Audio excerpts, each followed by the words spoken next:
날씨가 엄청 덥습니다. 아주 폭염입니다. 여러분들 어떻게 지내시고 계시는지를 모르겠어요. 한 주간도 고생하셨는데요. 우리 전우자고 쳐다보면서 서로 축복할까요? 사랑하고 축복합니다. 만나서 행복합니다. 네, 감사해요. 지난주 한 영상을 보면서 어느 목사님의 눈물과 울부짖음을 들었습니다. 거리두기 4단계 시행되면서 교회의 예배가 전면으로 중단됐다라고 발표된 것을 보면서 홈플러스가 전면 금지되었느냐, 이마트가 전면 금지되었느냐, 백화점이 금지되었느냐, 근데 왜 교회는 전면 금지냐. 하루 종일 너무 마음이 아파 죽겠고 힘들어 죽을 것 같았다고 이렇게 지난주 설교 속에 그렇게 설교하시면서 우시는 거예요. 정말 저도 마음이 많이 아팠습니다. 예배가 무엇인가요? 한번 질문을 던져보고 싶은 거예요. 예배가 무엇인가? 예배는 천지를 창조하신 하나님 아버지, 만물의 주인이 되시는 하나님께 드리는 최상의 헌신이고 가장 고귀한 것이며 아름다운 것으로 인간이 하나님 앞에 드릴 수 있는 최고의 봉사가 예배라는 거예요. 이렇게 귀한 이 예배에 대해서 국가가 가이드라인을 설정을 하고 하라 마라 할 수 있느냐 하는 것이지요. 사실 이런 일들이 있으면은 교계도 교단이 있고 연합회가 있기 때문에 그래서 자체적으로 협조를 요청을 해서 교계에서 기독교 내에서 이렇게 결정을 할 수 있도록 하는 것이 순서라고 생각합니다. 정말 안타까운 가운데 있어요. 이러한 과정을 통해서 우리가 예배가 무엇인가를 한번 깊이 생각해 보았으면 좋겠습니다. 토저 목사님은 인간은 예배하는 존재로 지음을 받았다. 예배하는 존재로서의 인간인 거예요. 이 지음을 받았다고 그래요. 그래서 예배에는 크게 세 부분으로 되어져 있습니다. 우리가 주보를 보면 세 부분으로 되어져 있는 거예요. 첫 번째는 드림이요, 두 번째는 받음이요, 세 번째는 나눔이 되는 거죠. 무슨 말이냐면은 우리가 찬양을 하나님 앞에 드리는 거죠. 기도를 드리는 거예요. 감사를 드리는 겁니다. 그럼 우리가 하나님 앞에 드리는 거 다 드리냐? 그냥 우리 하나님은 고집센 영감탱이 마냥 그냥 우리 거 받기만 하느냐? 신이니까 받기만 하느냐? 아니, 그렇지 않습니다. 하나님은 우리에게 말씀을 주시고 축도라는 과정을 통해서 축복을 주시는 분이십니다. 그리고 예배를 통하여서 하나님과 교제하고 성도들과 함께 교제하는 나눔인 거예요. 그래서 하나님 앞에 드림이요, 받음이요, 나눔이 예배인 것을 알게 되는 것이죠. 창조주가 되시며 만물의 주인 되시는 하나님 앞에 우리가 예배를 드린다는 것은 정말 소중한 것이고 귀한 것이요, 그리고 이것이 은혜 중에 은혜라는 것이죠. 그래서 우리가 이런 어려울 때를 만났을 때에 정말 내게 예배는 어떤 것인가? 내가 하나님 앞에 온전한 예배를 드리기 위해서 하나님이 기뻐하는 생명의 예배, 하나님을 만나는 그런 예배를 드리기 위해서 내 스스로 안에서 내 안에서 각성이 이루어지게 되고 내 안에 예배의 질들이 개선되어야 되고 하나님을 향한 절절한 마음들이 우리 마음속에서 만들어져야 될 줄 압니다. 그러니까 이런 과정을 통해서 예배가 얼마나 소중한 것인가 돌아보면은 우리가 유튜브로 예배를 드리든지 아니면 이 자리에 나와서 예배를 드리든지 있는 그 자리가 예배의 자리요, 하나님이 기뻐하시는 생명의 자리가 되는 줄 믿습니다. 이런 과정을 통해서 하나님과 더 깊어지는 저와 여러분의 신앙이 됐으면 좋겠습니다. 우리가 사도행전을 강해를 하면서 우리가 잠시 맥주감사절과 우리 송 목사님 모시는 과정 속에서 감사에 대해서 살펴보고서 이제 3주째네요. 4주째 만에 이제 다시 사도행전으로 돌아왔는데요. 초대 예루살렘 교회에 문제가 하나 생겼습니다. 우리 2절, 3절 말씀 같이 읽어보도록 하겠습니다. 시작. 베드로가 예루살렘에 올라갔을 때 할례자들이 비난하여 이르되 내가 무할례자의 집에 들어가 함께 먹었다 하니. 예, 이게 무슨 얘기냐면 이미 우리가 알고 있는 것처럼 베드로 사도가 요바에 있을 때에 고넬료라는 사람의 초청을 받잖아요. 그래서 가서 하나님의 말씀을 전하니까 하나님의 성령이 임재하고, 그래서 세례를 베풀고, 그리고 함께 식사를 나누며 교제하고, 그리고 함께 나눔의 시간을 가졌어요. 근데 이 사실에 근거해서 여기에 보니까 예루살렘에 올라갔을 때에 할례 받은 자들이 비난했다 그랬어요. 누구를? 베드로 사도를 비난하는 거예요. 이래서 초대 교회에 어떤 비난, 갈등, 어떤 분란이 생기게 된 것입니다. 무엇 때문에? 할례라는 것 때문에. 할례 때문에. 자, 오늘 이게 이 사도행전 11장뿐만 아니라 앞에서 나왔었는데요. 10장, 11장뿐만 아니라 이 로마서에서도 갈라디아에서도 이 부분이 계속 나와요. 그래서 한번 조금 할례가 무엇인가를 같이 짚고 넘어가려고 하는데요. 그 전에 여러분들에게 성경 퀴즈를 하나 내볼게요. 할례를 가장 먼저 한 사람이 누굴까요? 할례를 가장 먼저 한 사람이 아브라함입니다. 아브라함. 우리 창세기를 한번 볼까요? 창세기 17장 9절에서 12절 말씀을 읽어봅니다. 시작. 하나님이 또 아브라함에게 이르시되 그런즉 너는 내 언약을 지키고 내 후손도 대대로 지키라. 너희 중 남자는 다 할례를 받으라. 이것이 나와 너희와 너희 후손 사이에 지킬 내 언약이라. 너희는 표피를 베어라. 이것이 나와 너희 사이의 언약의 표징이라. 너희의 대대로 모든 남자는 집에서 난 자나 또는 너희 자손이 아니라 이방 사람에게서 돈으로 산 자를 막론하고 난 지 8일 만에 할례를 받을 것이라. 아멘.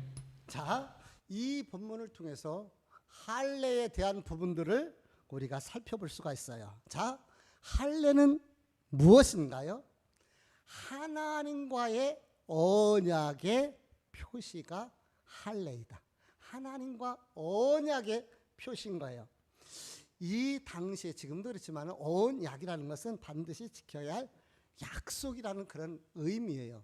이 언약은 반드시 지켜야 되는데 아이들이 약속을 할 때 새끼손가락을 걸고 약속을 해요. 꼭꼭 약속해. 그러면 그냥 약속을 해도 되는데 새끼손가락을 건다는 얘기는 이 약속 꼭 지켜야 돼 진짜로? 더 강조성이 있는 거예요.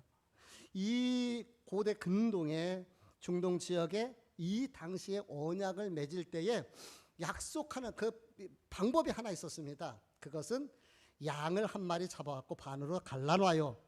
그리고 언약, 약속을 맺는 당사자가 그 사이를 지나가는 거예요.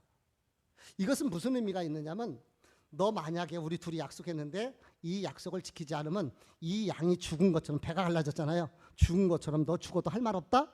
그런 의미가 이 언약 속에 들어가 있습니다. 할 말이 없는 거예요.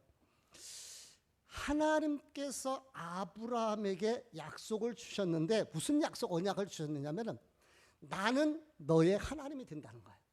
너의 하나님이 된다는 것은 네 생명과 영혼과 네 모든 삶을 내가 책임져 주겠다라는 약속인 거예요.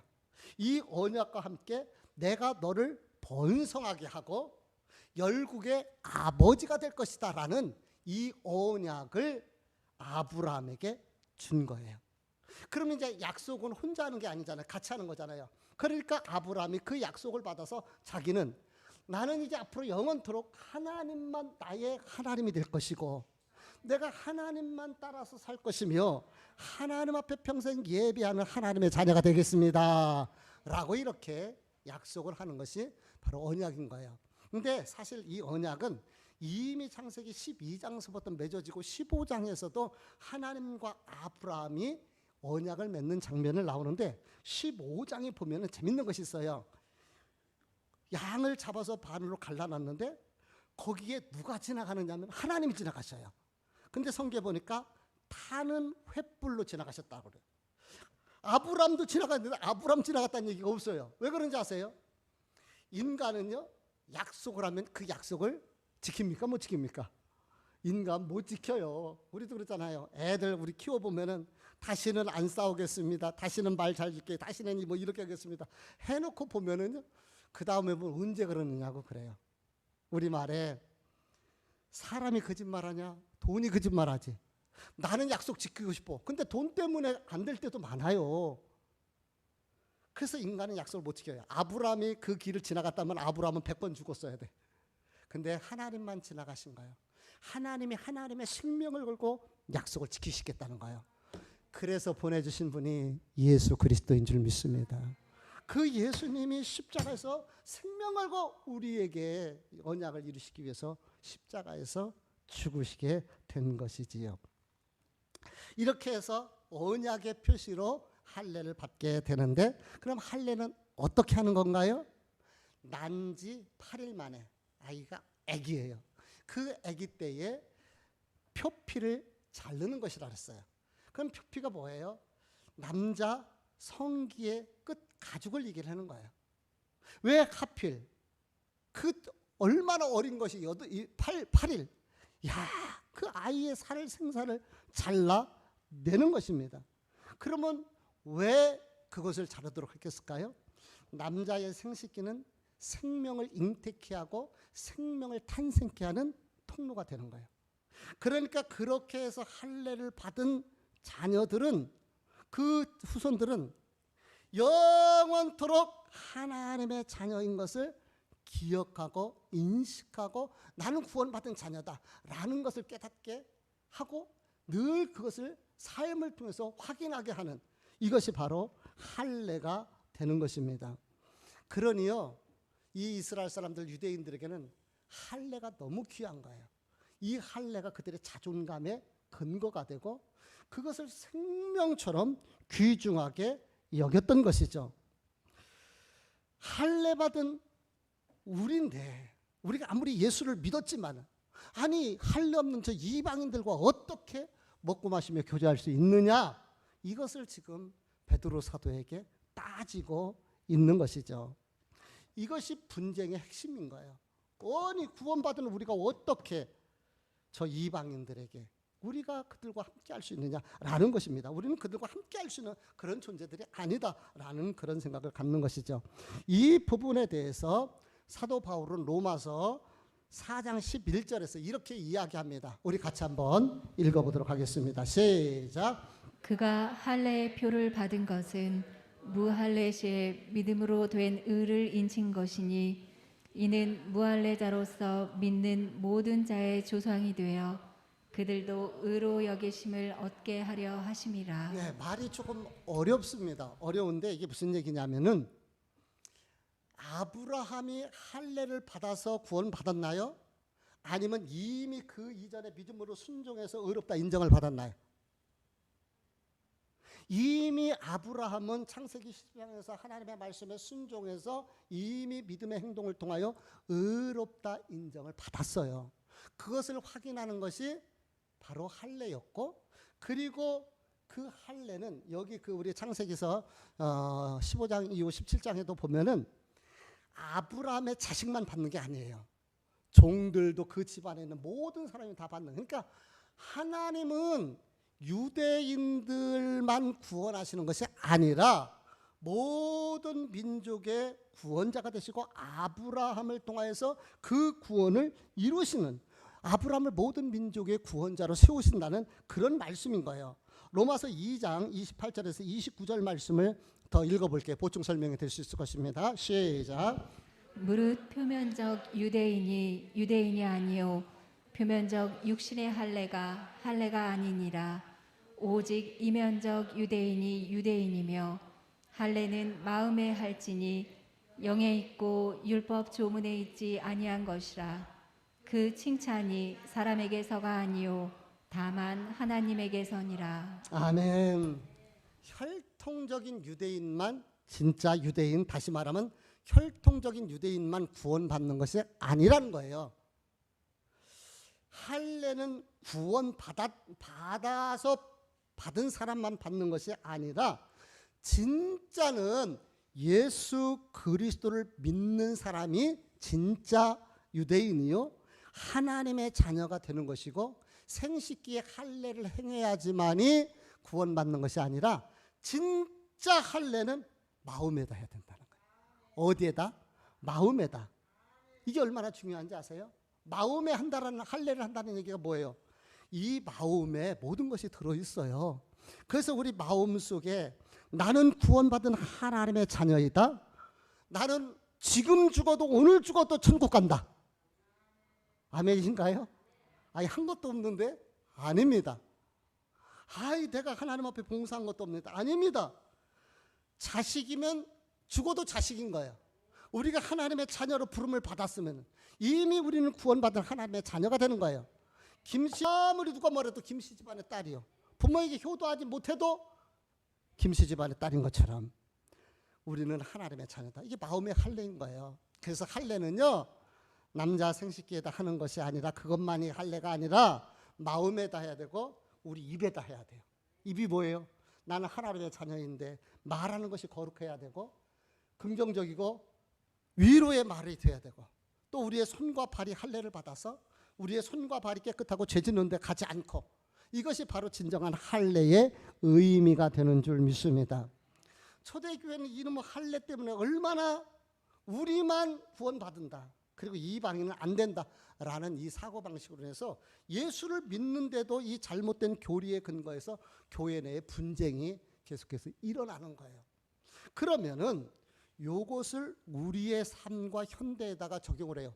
지금 현대교회는 할례 문제 때문에 교회 분열되고 갈라지는 일 없습니다. 그러면 현대교회는 무엇 때문에 갈라지고 분열되고 그런 다툼이 있어요? 감정과 어떤 잘못된 자기중심적 교리 때문에 그런 거예요. 교리라는 것은 하나님의 말씀의 뼈대인데 이것을 임의적으로 해석해서 이로 말미암아 교회에 분란과 다툼과 갈라짐이 있다는 거예요. 교회에도요 분열이 있습니다. 다툼이 있을 수 있어요. 전에도 한번 말씀드렸던 기억이 나는데, 어느 교회는요 지금은요 성탄절 돼도요 새벽송 안 돌아요. 우리 옛날 어렸을 때는 다 새벽송 돌았잖아요. 추워요. 근데 또 그렇게 같이 도는 그 기분에 같이 움직이고 그러는데, 나이 많은 권사님들이 새벽송 돌라면은 추우니까 우리 뼈를 과가지고 뜨끈하게 했고 감자탕처럼 끓여서 이렇게 한 그릇 먹고 나갈 수 있게 해드리자. 그랬더니 젊은 집사님들이 아유 바쁜데 또 누가 그거를 고고 앉아 있느냐고, 그냥 콩나물국 끓여가지고 그렇게 한 그릇씩 말아먹고 나갈 수 있게 하자고. 근데 그것 때문에 싸워가지고요 교회가 홍역을 치른 적이 있다고 합니다. 어느 교회는 강단을 새로 했는데 강단이 이게 좀 피아노 놓을 자리가 마땅치 않았나 봐요. 우리도 강단 위에 일자에 와 있는데 없으니까 마땅치 않으니까 우리 저 강단 위에다 피아노를 놓자.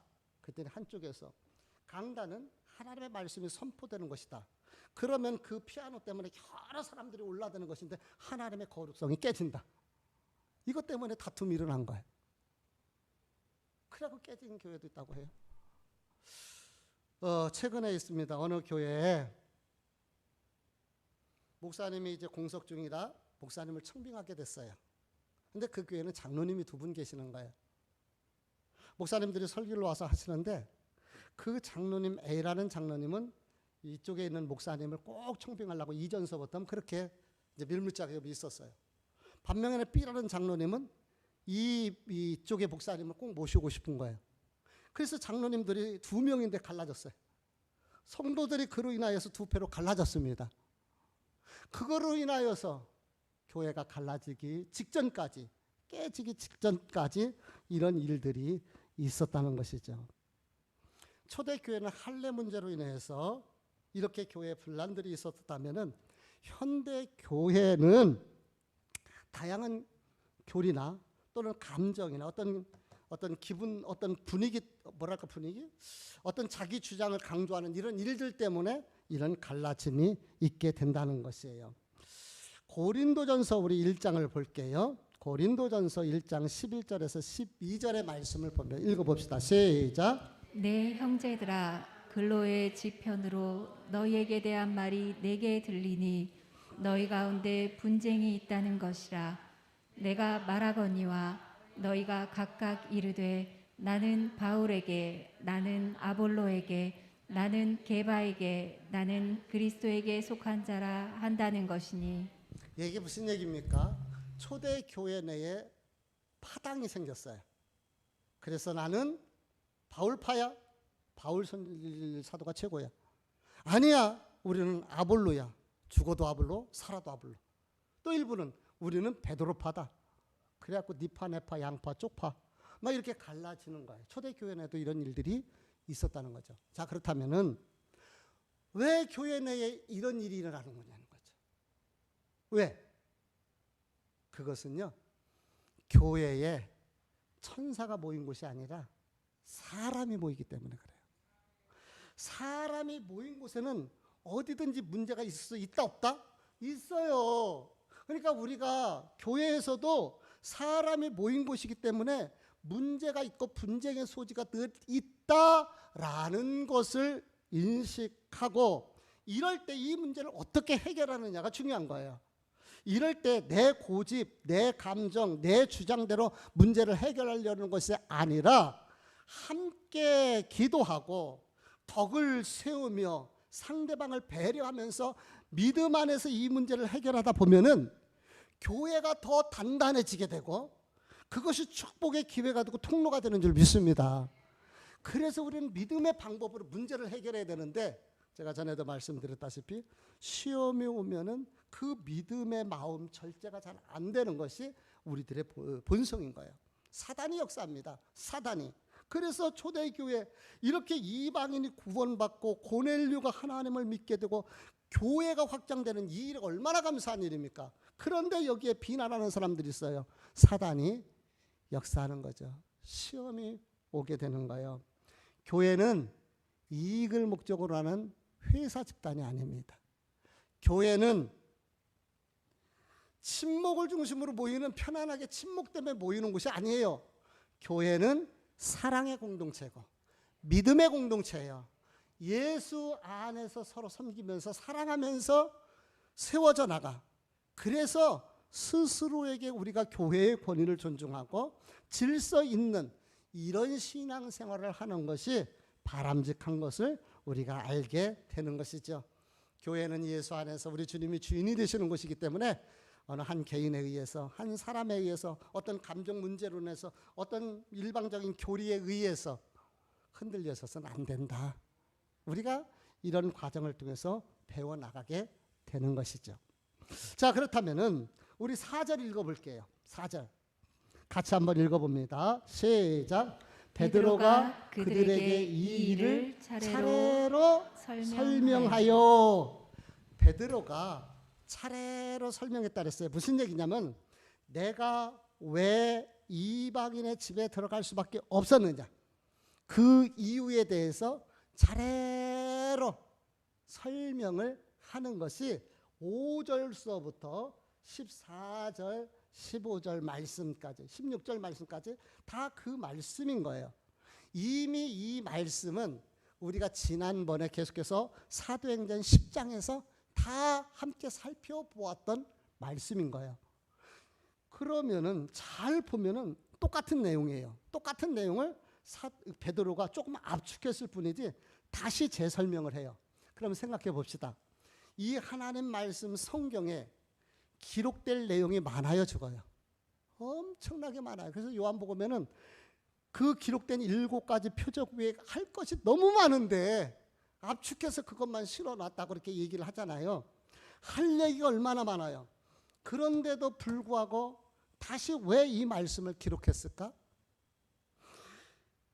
이 11장에 와서 10장에 있었던 사건을 다시 보충해서 설명할 때 한 가지 우리가 더 알 수 있는 정보는 하나 있어요.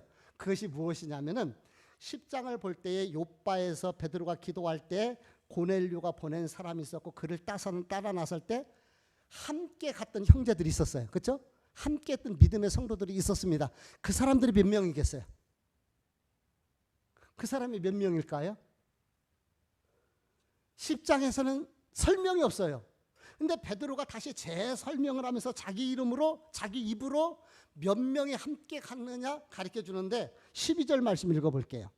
12절 시작. 성령이 내게 명하사 아무 의심 말고 함께 가라 하심에 이 여섯 형제도 나와 함께 가서 그 사람의 집에 들어가니. 몇 명이 함께 갔어요? 6명. 그러니까 없었던 내용 하나 우리가 더 발견하게 되는 거예요. 그 외에는 똑같은 내용이다. 그렇다면 제가 하고 싶은 말씀이 왜 똑같은 말씀을 또 거기다 반복해서 설명을 했겠느냐는 이 이야기를 드리고 싶은 거예요. 그것이 바로 17절 말씀입니다. 우리 17절 말씀을 다 같이 읽어볼게요. 시작. 그런즉 하나님이 우리가 주 예수 그리스도를 믿을 때에 주신 것과 같은 선물을 그들에게도 주셨으니 내가 누구이기에 하나님을 능히 맡겠느냐 하더라. 요 말을 조금 바꿔놓고 얘기하면 이 일은 누가 하셨다? 누가 하셨어? 하나님이 하셨다는 거예요. 그러면 하나님이 하신 일을 내가 어떻게 맡겠느냐는 거예요. 그러니까 이 일은 하나님이 하신 일이요 성령님께서 인도하신 일이다. 이것을 말하는 것이고 여기서 베드로가 굳이 안 밝혀도 10장에서는 안 밝혔어요. 누가는 안 밝혔어요. 그런데 베드로가 설명을 할 때 6명인 것을 밝힌 이유는 이 6명은 누구예요? 하나님이 하신 일의 증인이라는 거예요. 그러니까 6명씩이나 봤다. 6명씩이나 이렇게 하나님이 이끄시는 것을 함께 목격했다. 이것을 이야기하기 위해서 숫자까지도 정확하게 밝혀놓고 있는 것입니다. 그래요. 지금 이 할례 받은 사람들이 시비를 걸었잖아요. 비난을 했잖아요. 근데 그 사람들은 자기도 모르게 자기의 잘못된 교리를 가지고서 하나님의 하신 일을 비난하는, 하나님의 사역을 방해하는 이런 우를 범했어요. 너무 의가 강하면 내 의로 인하여 하나님의 사역을 막을 수도 있다는 것을 우리가 생각해야 되는 거죠. 베드로의 이야기를 들어보니까 누가 하셨어요? 하나님이 하셨어요. 다시 베드로의 이야기를 들어보니까 누가 하셨어요? 하나님이 하셨어요. 하나님의 하신 일에 대해서 할 말이 있어요, 없어요? 할 말이 없습니다. 그래서 18절 읽어볼게요. 시작. 그들이 이 말을 듣고 잠잠하여 뭐 했다고요? 잠잠해요. 하나님이 하신 일이라는데 할 말이 누가 있어요? 잠잠해서 할 말이 없는 거예요. 그리고 이렇게 말합니다. 같이 읽습니다. 계속해서 시작. 돌려 이르되 그러면 하나님께서 이방인에게도 생명 얻는 회개를 주셨도다 하니라. 아멘. 따라서 해볼까요? 그러면 하나님께서 이방인에게도 생명 얻는 회개를 주셨도다. 아멘. 할렐루야. 이 말씀이요, 지금 오늘 우리가 읽어보았던 이 본문, 긴 본문인데 이 본문을 통해서 우리에게 주고자 하는 하나님의 메시지인 거예요. 그게 무엇입니까? 하나님은 이방인들, 즉 남자나 여자나 유대인이나 헬라인이나 야만인이나 흑인이나 백인이나 누구를 막론하고 다 하나님 앞에 구원받기를 원하시는 것이 하나님의 뜻인 거예요. 이것이 하나님이 우리에게 원하시는 것이라는 것을 이 성경을 통해서 가르쳐주고 있는 것이죠. 왜 하나님이 아브라함을 택했어요? 왜? 이유가 있어요.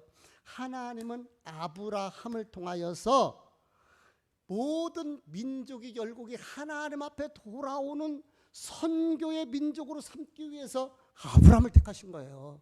아브라함을. 근데 유대인들은 어떻게 생각했어요? 우리만 선민 특권받은 할례받은 하나님의 자녀다. 우리만 구원받을 수 있다라는 이 배타적 사고방식으로 똘똘 뭉쳐 하나님의 선교, 하나님이 부르신 목적을 잃어버렸던 거예요. 그리고 자기들만 옳다고 할례를 주장하고 합리화시켰던, 이방인들을 무시했던 이러한 사람들의 바로 그 당시 이 바로 유대인들의, 할례 받은 유대인들이었고, 예수 믿었는데도 이 사고방식이 안 바뀌는 거예요.